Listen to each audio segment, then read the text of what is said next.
Higgs Bison was at his desk. There was nothing on the desk, but he was at it. A broad, majestic slut named Sharon was there. It may or may not be a heroine. She screamed. She clutched at the idea of a man who was passionate as a slug. Was not in no way a pervert, but a lover of candles. It's supposed to be funny. And the tide smashed into the land in a way that only humans understand. We killed all the other monkeys who might have had larger brains, but couldn't hold sticks. Imagine, thought Higgs, a planet where brains grew at the same time as thumbs. There might have been understanding between things that could hold clubs. Though monkeys in a club is the norm, he wandered alone as everyone wanders alone, and the most we get is wet. She asked to see his certificates, and he got out some GCSEs. They're as redundant as the O-levels that were replaced by GCSEs, but were now O-levels.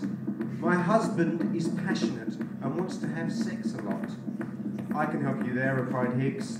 The man is a saint, you should understand! Higgs walked the streets, not beating them in a predefined manner. The sun had not been born in this alternative naturality. It was still the sun, and he crept along thinking, I want, no I need a case. All is grey. Nothing is black or white or ever has been. Now all is grey, and he remembered the girl he had taken to the Tate Britain, who'd walked past a building and asked what it was. He had told her, that's Parliament.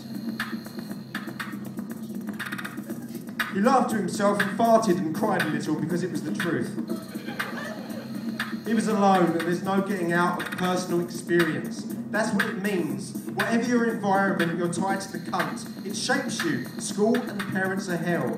Yet we become teachers and parents. Like the dog that eats its shit. The banging of the keyboard notes means something. But do they mean we pass on Higgs Bison? Or do they mean Higgs is a character in a play? He shaped the world, but he didn't know that rushing into stories like the one he heard in the pub with the prostitutes and his Romford friend he didn't like got me in trouble with a Marxist feminist that didn't know her gaping cunt hole was not more special than Bison's gigantic cock.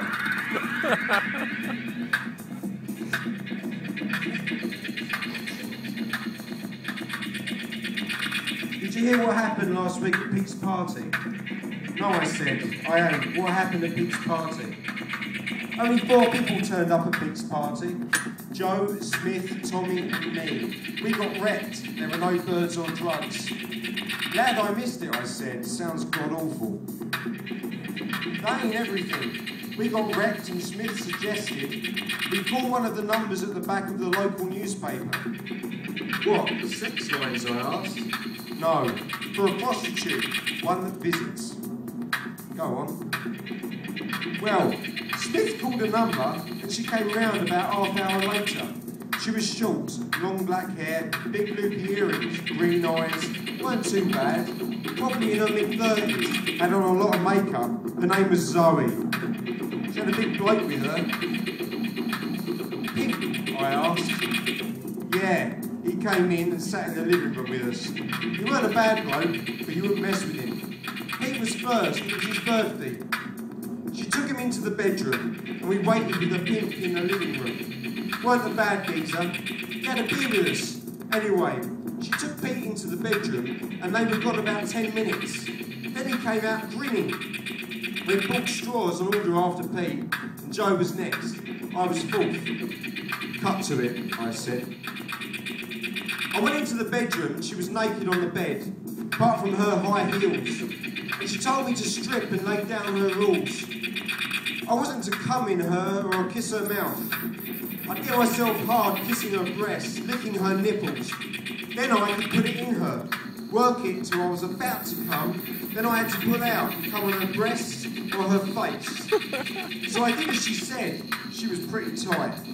But she spoke to me whilst I worked. She was good, even seemed to enjoy it. Then I did what she'd said. I pulled out and came. What did you come on? Her breasts or her face? Her breasts. Her face would have felt impolite. So a good night in the end then. Let me finish, Higgs. After we'd all had a piece, the girl left with her minder and we compared notes. We all agreed she was fit, knew what she was doing.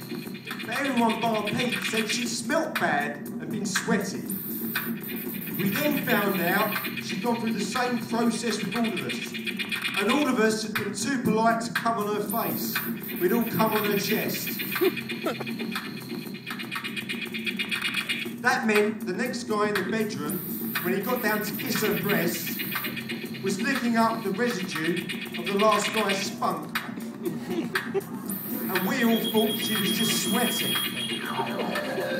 Nice, I said.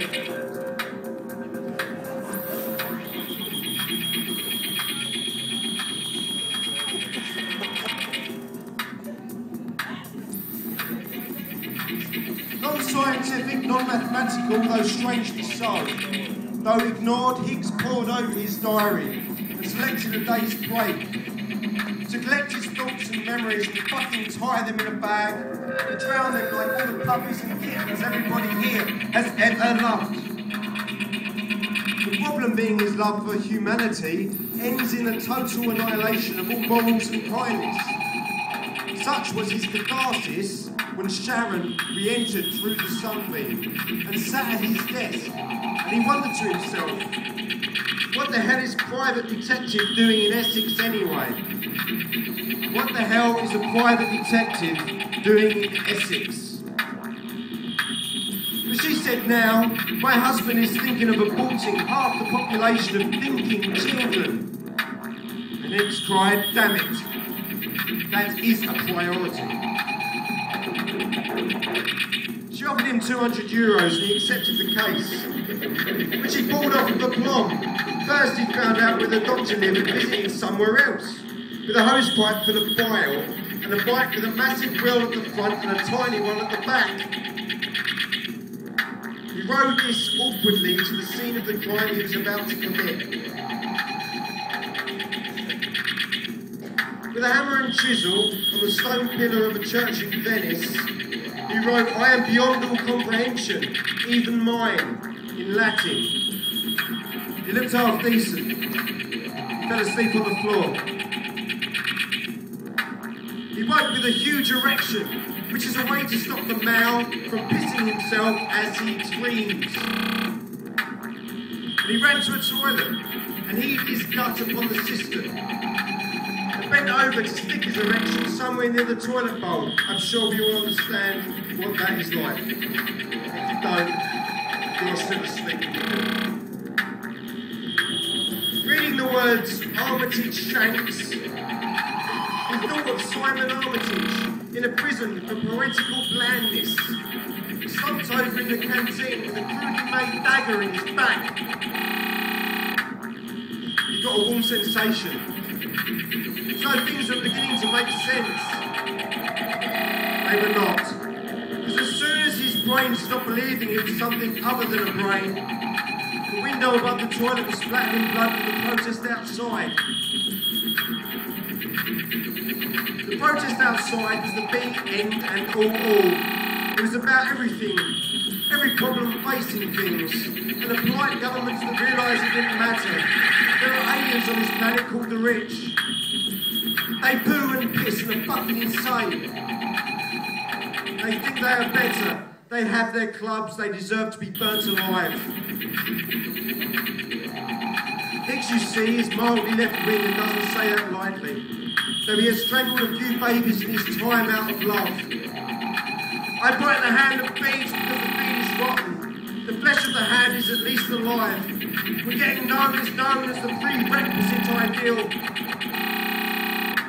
I've looked into the eyes of the famous and seen them dumb, dead, stupid and happy there on the runs. They're letting sick infants lick beef from palms. Right down the tongue of this cunt. There are no poets anymore, if there ever were. Where time makes a poet, God knows in 100 years what will be gone inside the culture. We are all the apes of God. We are all the apes of God. We are all the apes of God.